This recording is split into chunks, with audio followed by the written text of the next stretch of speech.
So good evening, everyone. Thank you so much for coming out and braving the impending snow. Father Steve, we had a staff meeting, and I said I'm really hoping that we don't have to cancel tonight because I didn't know when we were going to reschedule with all of the special events coming up for Lent, and he diligently took out his iPhone or whatever kind of phone it is and looked it up and said that it's not going to start till after 10 according to them, so we should get out of here in plenty of time. But thank you all for being here today. Hopefully you saw the sign-in sheet, so if not, make sure you sign in. And just a quick show of hands, is anybody not from St. Ursula here tonight? Okay, all right, so those of you who aren't, you're from Immaculate Heart of Mary, right? Okay, so most of the content is exactly the same. There are just a few differences in the dates and things like that, so I'll cover both of those differences. So let us place ourselves in the presence of God, and we'll begin with prayer. And we'll begin as always in the name of the Father, and of the Son, and of the Holy Spirit. Good and gracious God, we thank you for the gift of our children. We thank you also for the gift of faith that you have freely shared with us. Help us in our quest to know you better. And help us also in our desire to pass that faith on to our children, that they also may come to know you better. And we ask this in the name of your Son, Jesus Christ, and our Lord. Amen. And the Father, and the Son, and the Holy Spirit. Okay, so we're going to start off just with a little quick review of what is a sacrament. Don't be shy.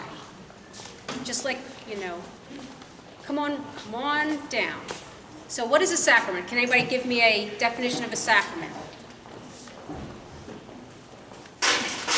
I can stay here for a while because I don't usually leave until 9 anyway, so. Come on, sacrament. A sacrament is a sign of God's grace. Yes. What else? Instituted by whom? Yes? By Christ to. Oh, and entrusted to the church. We can't forget that part. That's a very important part. And what does it do for us? It gives us. All right, so where's the second grader? It gives us grace, right? I know you guys all know that, right? Just maybe not thought of it in this way before. So a sacrament. And how many are there? 7. Very good. So there are 7 sacraments, and they are all signs in the physical world that we live in of the wonderful and loving grace of our God. So these sacraments are saving actions of Jesus Christ. So by the actual conferring of the sacrament, something actually happens to us that helps us in our salvation. It's not just a nice, you pour a little water on and have a party. It's not just that. Something physically changes in us somehow that brings us closer to God. Now, can we be saved without the sacraments? Sure, if you're outside of the church and you don't know anything about Jesus, God's not going to punish you for that if we haven't gotten to you yet. But the sacraments help us. They help us to come closer to Him. Every time we partake in one of the sacraments, we have an encounter with the living Jesus Christ. And that's very obvious in Eucharist, because what happens in Eucharist? Come on, this will be a long meeting if you guys don't answer. So what happens? Sorry, say that again? That's right. We receive the body and blood of Christ, and we believe that on that altar that God Himself comes down and changes that bread and that wine into the body and blood of Christ. It still looks like bread, still looks like wine, Because who among us wants to eat, human flesh or human blood? Nobody. So, but in reality, and it's the real substance of the thing, it really is the body and blood of Christ. Sacraments are rituals. They're symbolic acts, and they bring about or effect in reality what they symbolize. So that means that when the priest holds out his hands and says the words over the consecration of the hosts and the wine, it really does make what he's asking to happen. So that's all that means. So what are the signs for Eucharist? What are those physical, tangible signs, the things that we can touch? The wine and the bread. So those truly become Jesus Christ, body, blood, soul, and divinity. And there's another sign. And that's not as easy to sort of pull out. But does anybody know what the other sign of Eucharist is? The person receiving? Sort of. Yeah, it sort of is. It's communion itself. One of the words that we use for Eucharist is communion. And when we consume the body and blood of Jesus Christ, we are then not only in communion with God, because God is now in us, but we are in communion with each other, because not only do I have Jesus in me, but so do you, and so do you, and so do you. And so that makes us all one body in Christ. So when you hear that those songs, "We Are One Body," right? You've heard those songs. I've sung them. So I know that you've probably played them and done them here too. When we do all this, we become one, and we become Christ in the world through that action. The sacraments are the sacraments of initiation, which are Eucharist, baptism, and confirmation, right? So that's what we're talking about here. And we also have other kinds of sacraments, like the sacraments of healing, the sacraments of vocation, but Eucharist is one of those sacraments of initiation. And so today we're talking about preparing for that sacrament. What is initiation? Has anybody ever been initiated into anything besides the church? Anyone? Yes? Anyone? Been in what do they call them in college? A sorority or fraternity? Right? Anyone? Didn't you have to do some things to get initiated into that? All right. So the same kind of thing. So we're being initiated, although much better than a sorority or initiation. And from what I hear, I was never in a sorority, so I wouldn't know. And I definitely wasn't in a fraternity. So anyway, what I want you to think about, oh, here it is. Look, I got this handy dandy thing. Isn't this cool? I want you to reflect for a minute. This is a really cool picture, I have to tell you. These two girls, both sets of girls are twins, and same mother and father. It's really incredible. Both parents are of mixed race, and when they had these two sets of twins, one has dark skin and looks like a mixed race child, and the other one has light skin and looks like a Caucasian child. I thought that was really, really cool, so I used their picture. So anyway, I'd like you to talk to each other now. How do we prepare for a new family member? All right, how do we prepare for a new family member? A new family member may be a new baby or through marriage.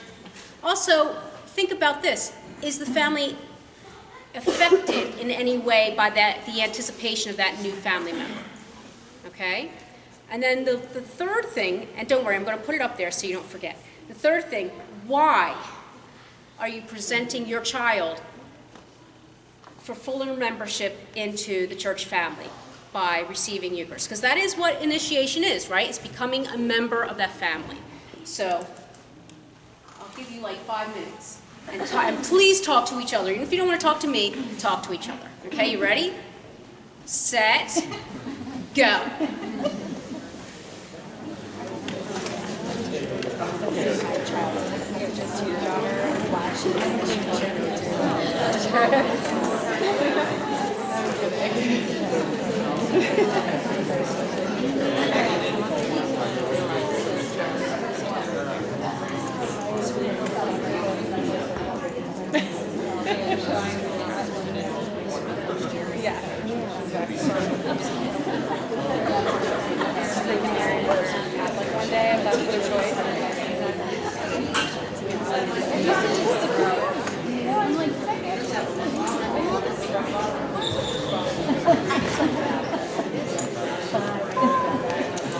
That was the first one.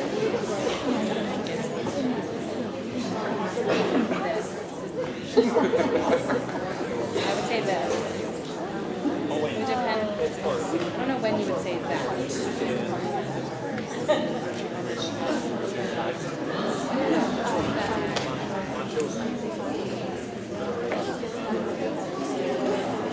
I mean, I don't know that either is wrong.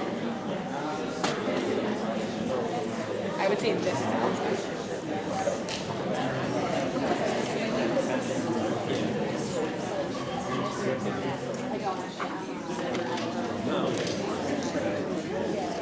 This is the reason I told you to do it to begin with, kind of thing, or that. Maybe if it's there, this. Way, that. I don't know. I'd have to Google that. And this. Got one in second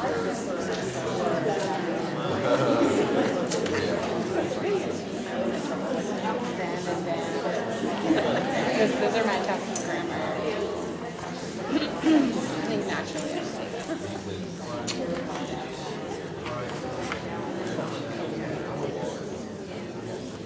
I think that my family is frightened of anticipation for each other. My family is affected by it. We'll probably cry when we move to another family. Yes. Especially if that happened now, I would be.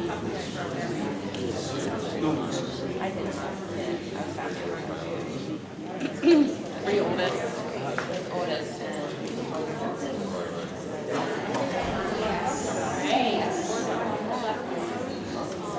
Right, you're like, that's even less I'll get. Okay. My sister's 12 years older than me. So she actually probably embraced it just because she was like a homebody. She was like, oh, I have an excuse to not have to be first to go out.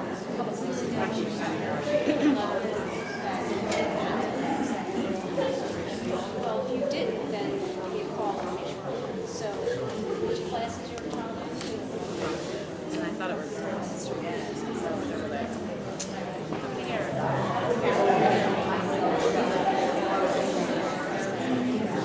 Was she like giving times and stuff?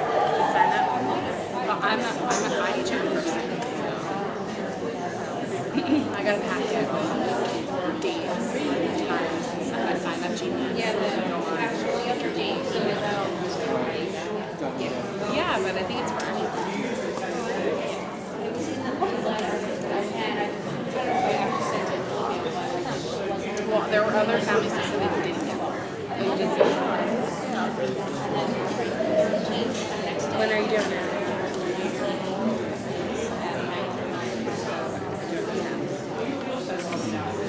Oh, yeah. Yes. We did reconciliation here. Yes. Yes. Yeah, read it. Oh, no. My husband was talking about Yeah, definitely. infinity there, but Okay, so did we get some good discussion about how families prepare for new babies and how we're affected by that? Do we have anyone want to share what you talked about? So I know we have a couple people who have relatively new babies, much newer than any of my babies in this room. So what did you have to do to get ready for that baby? What did you have to do?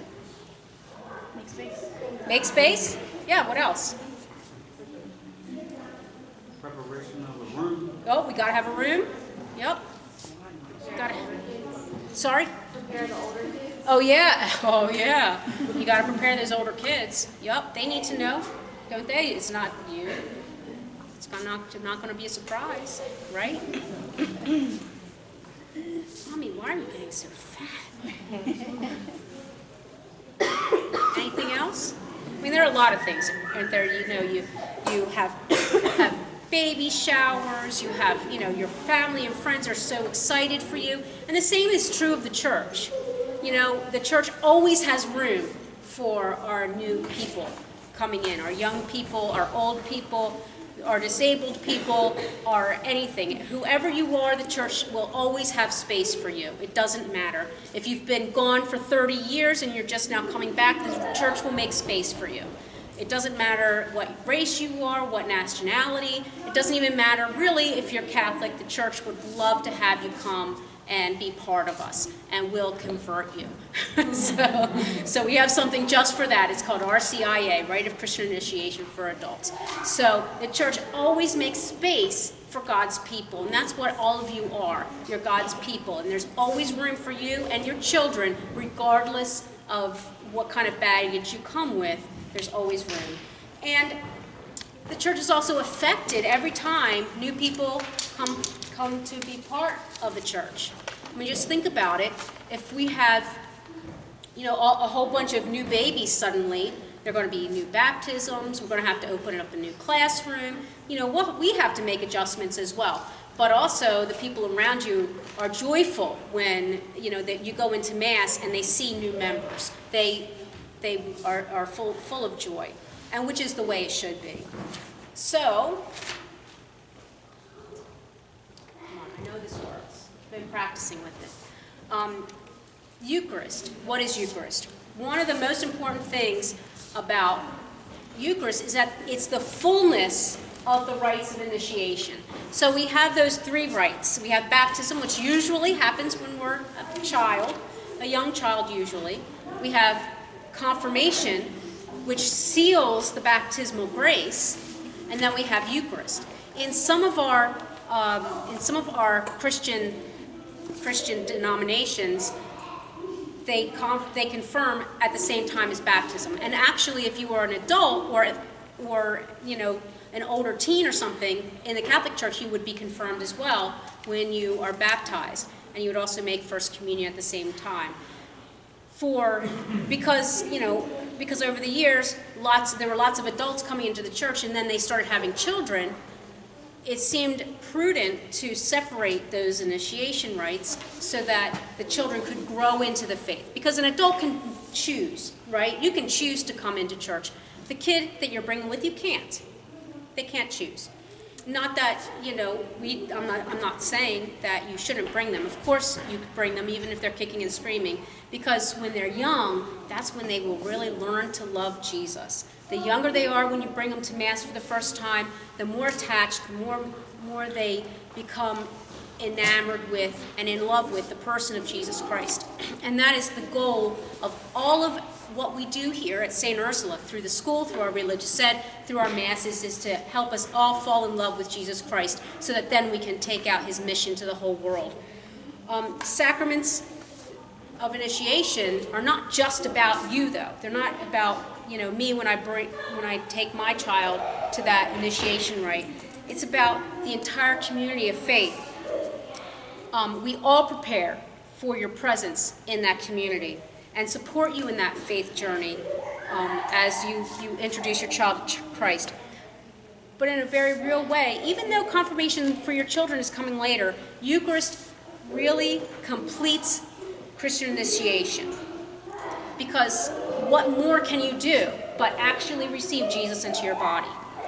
So what we believe about our sacraments of initiation is that our baptismal call is strengthened in confirmation and nourished in Eucharist. So the nourishment of Eucharist will help us to become better disciples.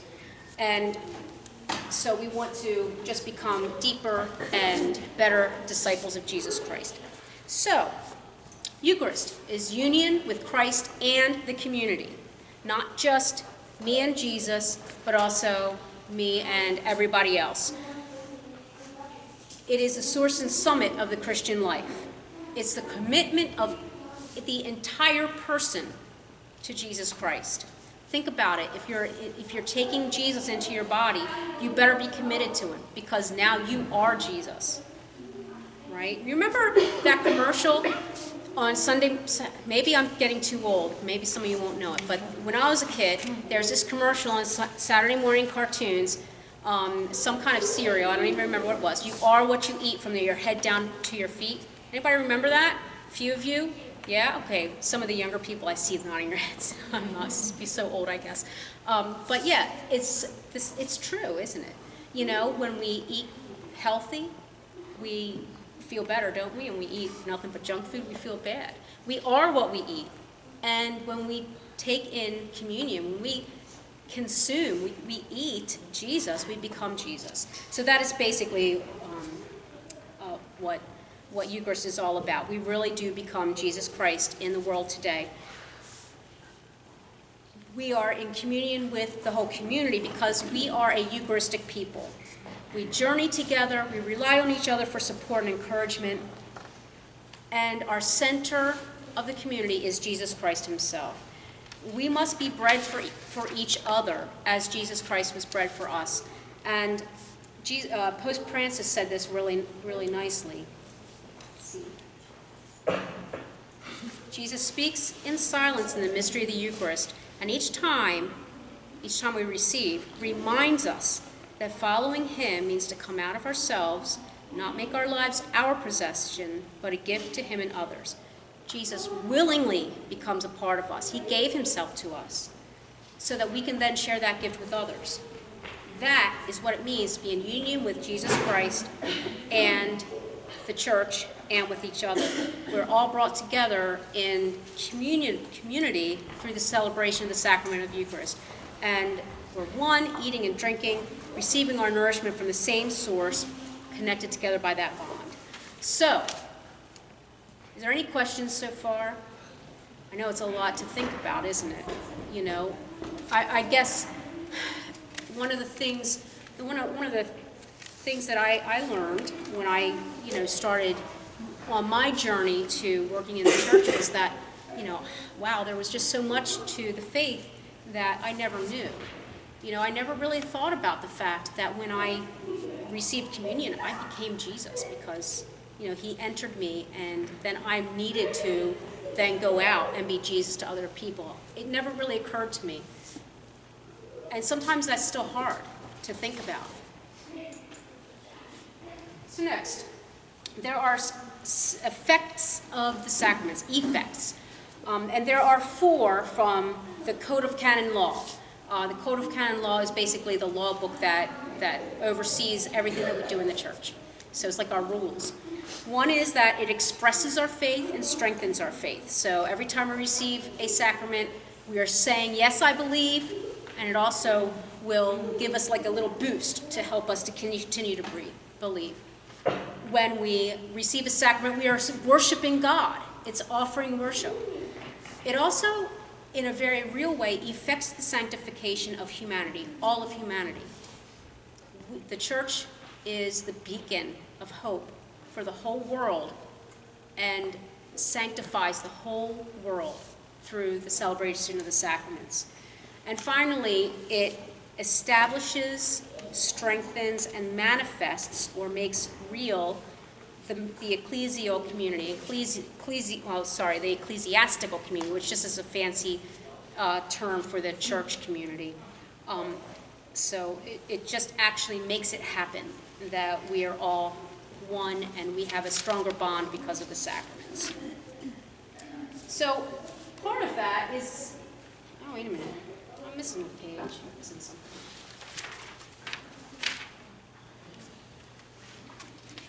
Time out a sec.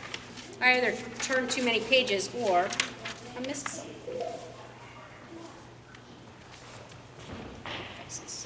Page 7, page 8. Oh, yep, I turned too many pages, sorry.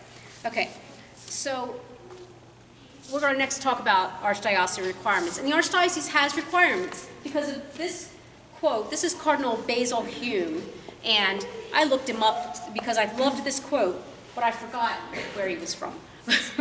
But he said this great thing about what we believe.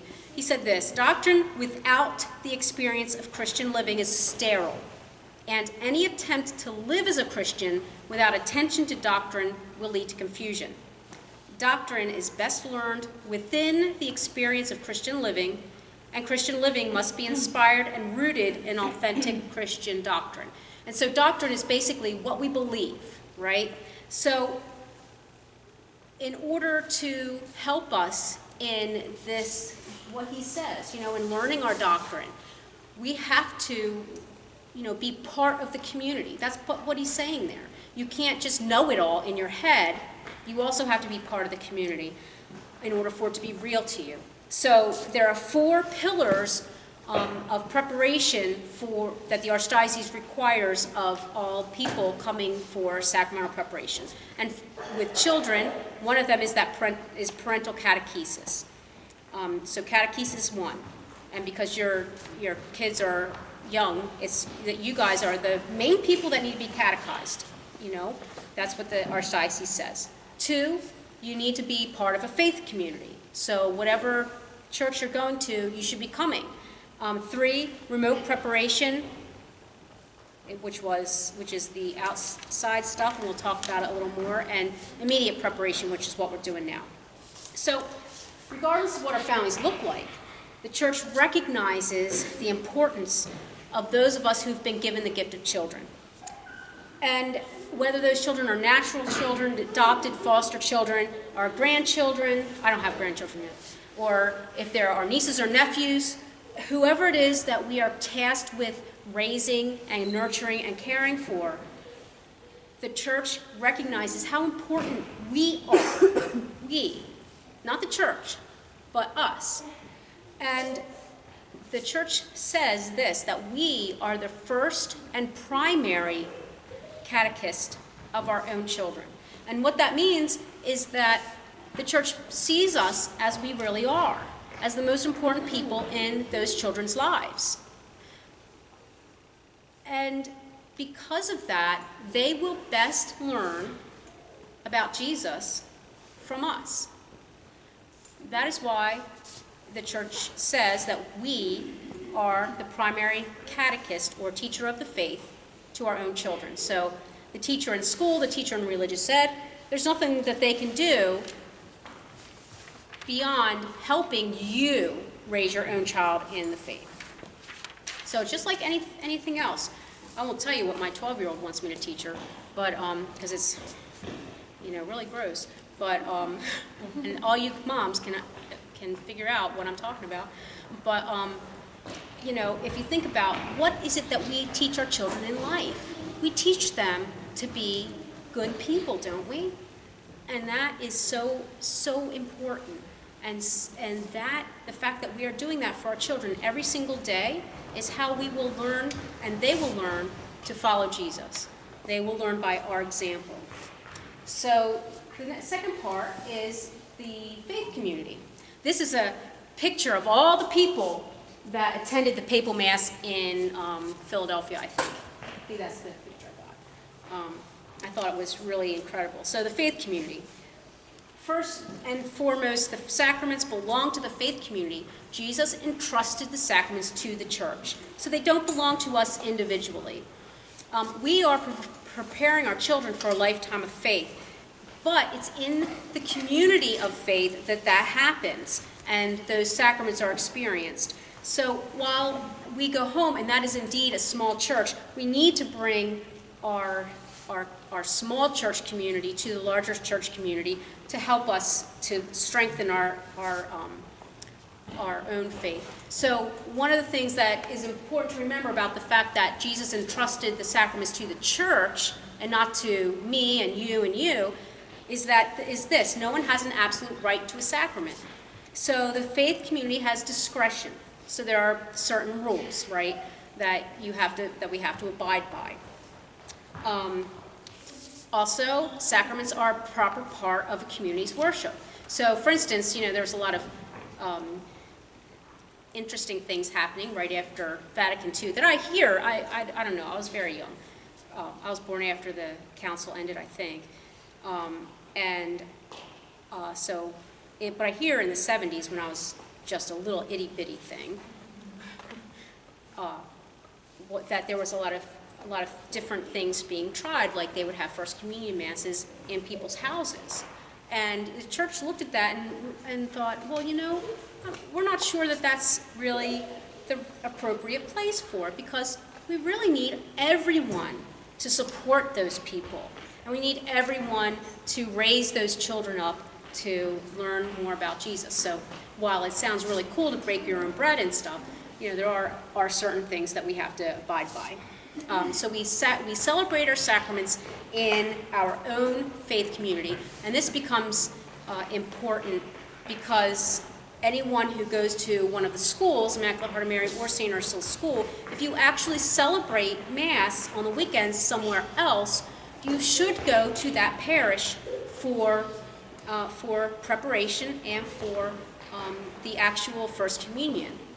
Now, we also understand that many of our children will want to, in their small faith community of their class, they have this great bond, don't they? So they want to celebrate together. So just all we need from your pastor is just a letter saying it's okay. And I've never had a pastor not give me that letter.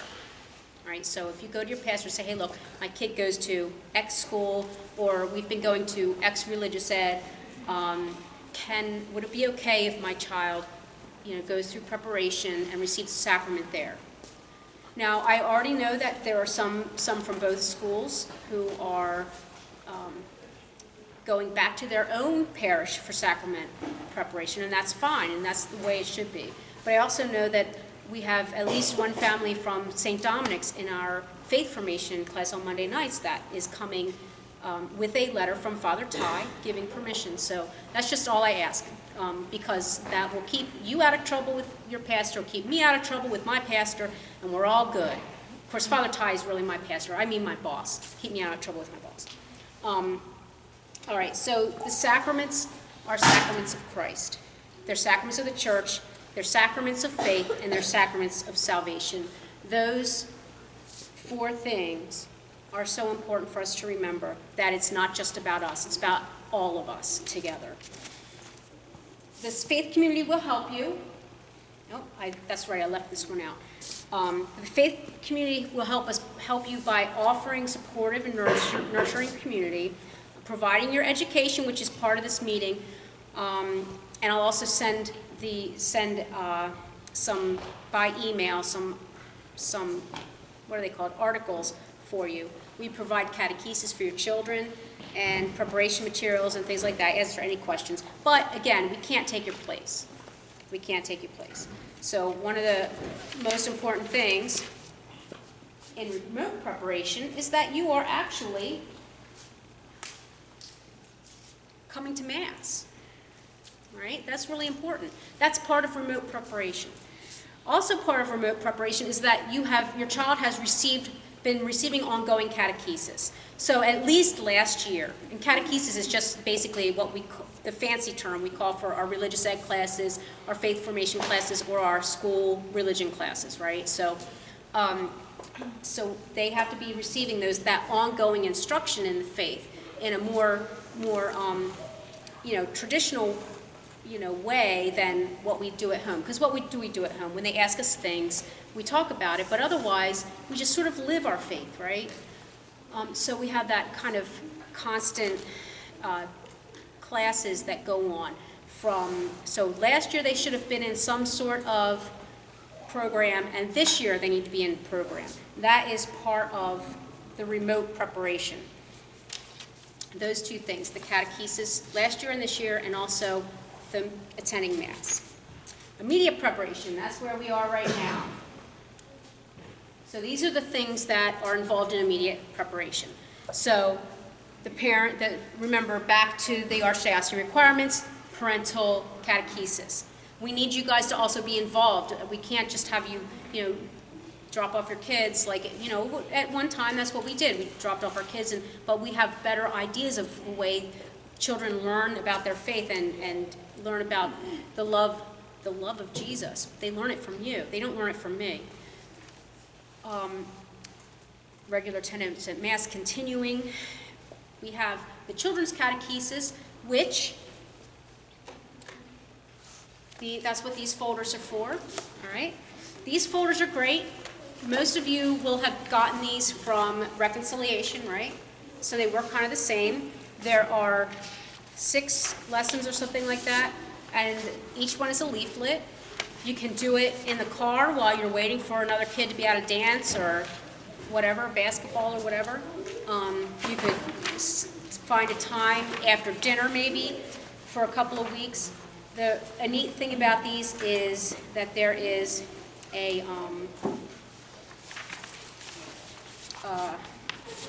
thing of stickers in it. I think I think it's cool, but I think the kids will think it's cool. I did get a message from the company that there's a misprint in here.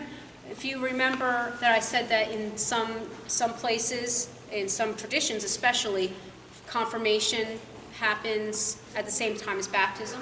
There are some places where they're moving towards having First Communion and confirmation at the same time. Not here in the Baltimore Archdiocese, but in other places in the country and in the world. And some places where they're having confirmation earlier and waiting to do First Communion until later. So it's really kind of interesting when you talk to people from other places. But I think they said in the first leaflet, there in somewhere it mentions preparing for confirmation and communion. So don't let that throw you. It was just a misprint, and they're fixing it and all the rest, but I already got them, so it's too late for me.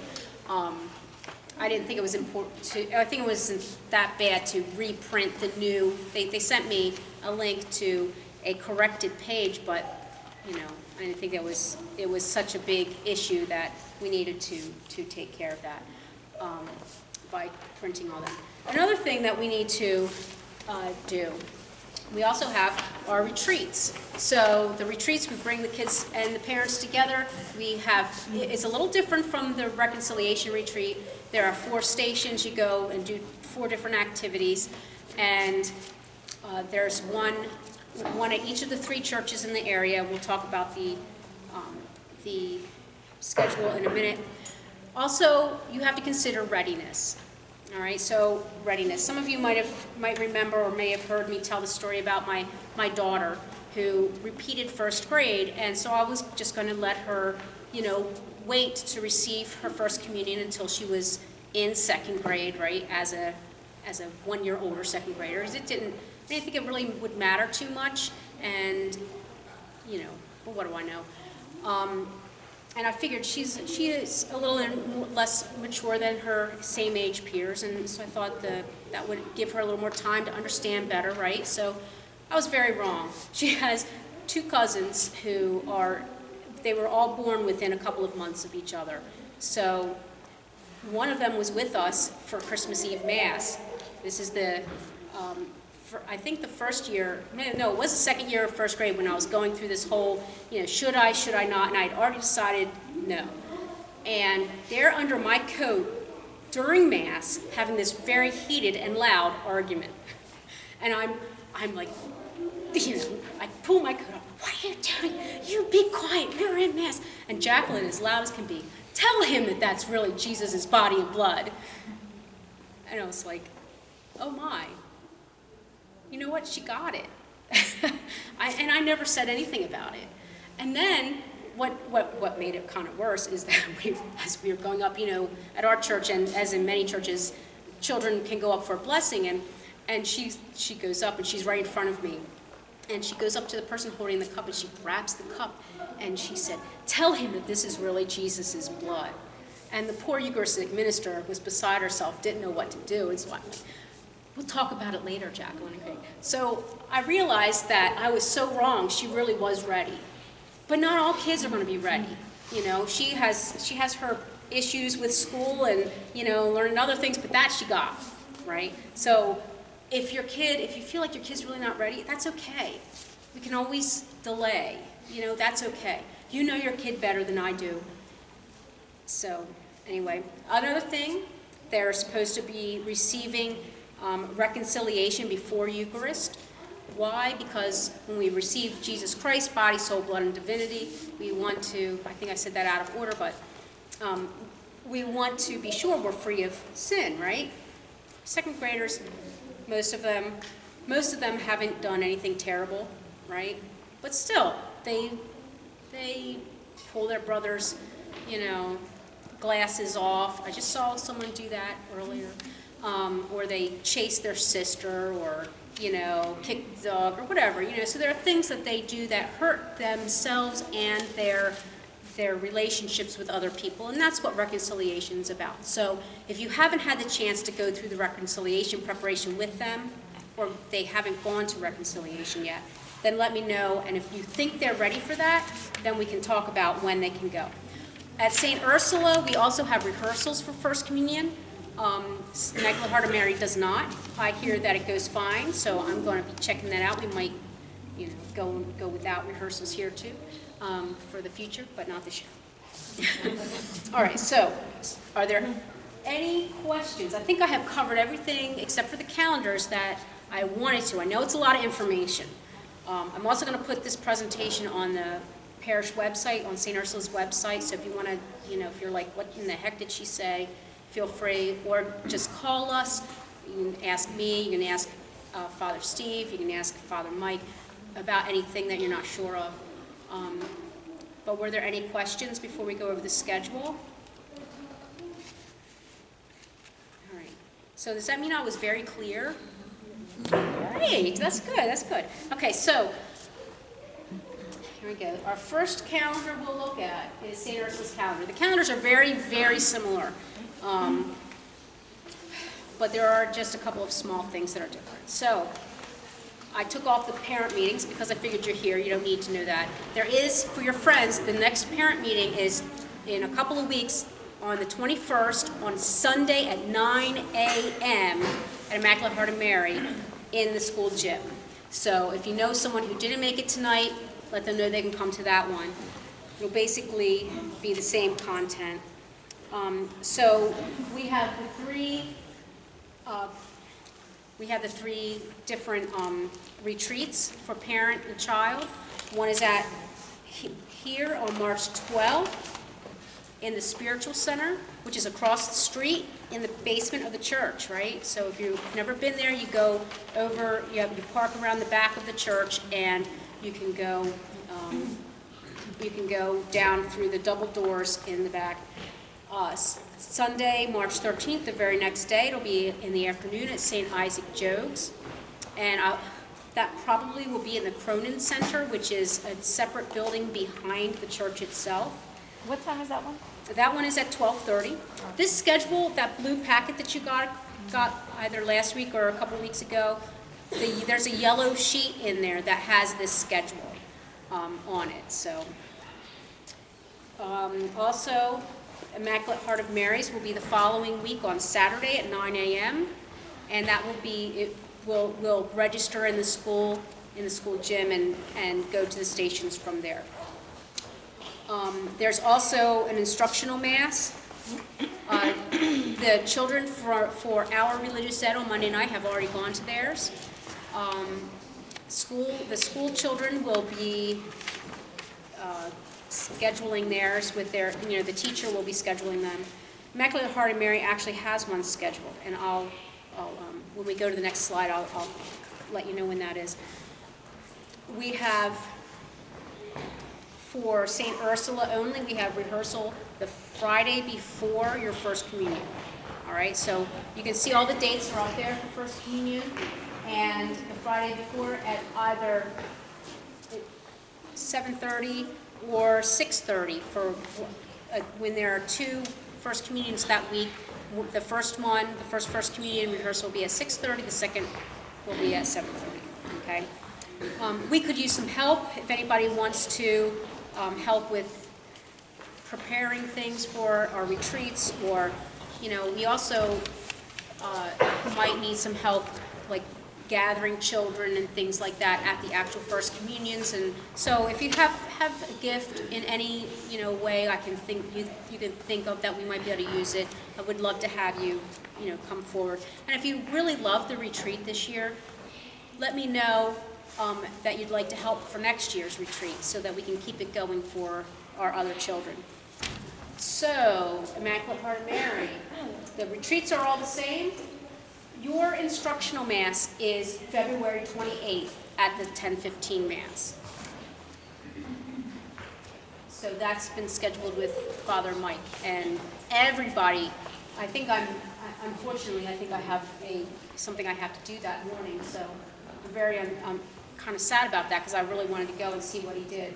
So, anyway, the 3 dates for the retreats, and then the first communions, which you can all sign up for your first communion date on the appropriate sign-up Genius. Please, I ask you to sign up for the retreat or the workshop ahead of time. I know for reconciliation I said if you find out the night before you can come anyway, and I hear that caused problems at one of the sites because they didn't have enough stuff, so please let us know ahead of time. Still though, if you're coming to Immaculate Heart of Mary or St. Ursula and you find out that you can come the night before and you didn't think you were going to be able to come, you can still come. I'll have plenty of stuff, don't worry. I'm always over-prepared for those kind of things. So, are there any questions about the dates? That on February the 28th. February 28th is regular Mass at Immaculate Heart of Mary at the 10:15 Mass. Father Mike will be doing an instructional Mass for the entire community. So he will be explaining everything he does during a regular Mass. So anyone can go. If anyone wants to go, feel free. Feel free to go. Did you send a sign up Genius for the retreat? I think I did, but it's on that blue sheet. It's on the blue sheet. Lots of people have signed up, so somehow they've gotten it. For the actual, for Eucharist Mass, but I don't remember. Yeah, on the blue sheet, there is definitely a link.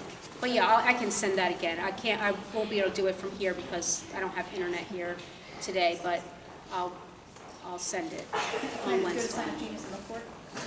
Sure, you could probably go to Sign Up Genius and just look for it. You probably could. I mean, I don't know On how. March 19th, Immaculate Heart of Mary, is that the school right there by Lock Raven? Yes, Immaculate Heart of The one in the Mary's, corner, Lock right? Raven, and Putty Hill. Yes, that's correct. All right. So this is a final thought. This is something else that Pope Francis said. The Eucharist, although it is the fullness of the sacramental life, it is not a prize for the perfect, but powerful medicine and nourishment for the weak. So let's remember that it is our nourishment and our medicine, and if we're perfect, we don't really need it, do we? So thank you so much for your time, and if you have any questions, feel free to ask. Those catalogs, they were sent to me in the mail. Take one if you want, you don't have to. I just thought I'd put them out, so that's it. Thanks for being here today. Thank you.